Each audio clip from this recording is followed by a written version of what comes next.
My guest is Arvind Narain, who is founder and CEO of MobileASaP. Arvind, welcome. Thank you, Richard. It's great to see you again. So tell us what MobileASaP does. The basic premise of MobileASaP is the following.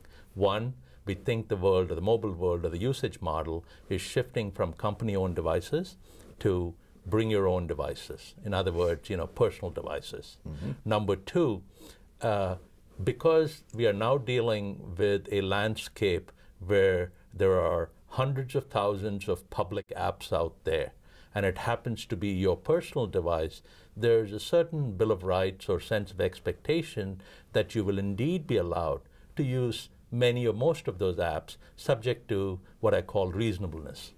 Reasonableness being defined as IT controls for inappropriate content, things that may cause bandwidth hogging, productivity killers, etc., etc. We felt it was not sufficient to simply lock a device down or manage the device and take care of the risk, liability, and threat concerns around what we call the commingled world.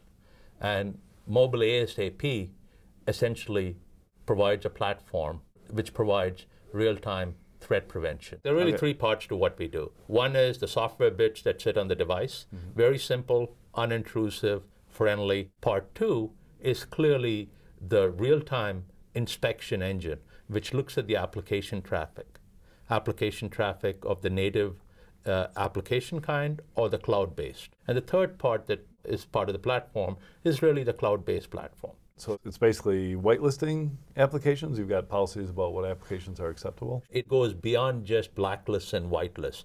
It looks at who the user is, what the device is, looks at what the application is, whether it is URL-based, whether it is IP address-oriented, meaning HTTPS traffic.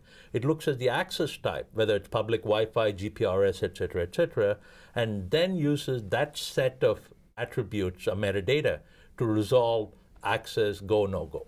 That's what we do. So there's a component that sits on the corporate network. That is correct. It sits behind the VPN terminator, and that's the traffic inspection and policy enforcement engine. Okay. Correct. And then you manage that from essentially a cloud platform. That's correct, the portal. Yeah. Right. We call the whole platform MAACS, our pledge to customers, which is, yes to BYOD or bring your own devices, yes to public apps freely, no to any additional IT burden. This is not just about malware. Mm-hmm. This is really about risk management. It covers the gamut of everything from risk management or risk reduction to threat prevention. So in the future, when the threats, obviously targeted attacks are going to come in from mobile platforms, somebody will be ready to recognize when it's happening and do something about it. Absolutely.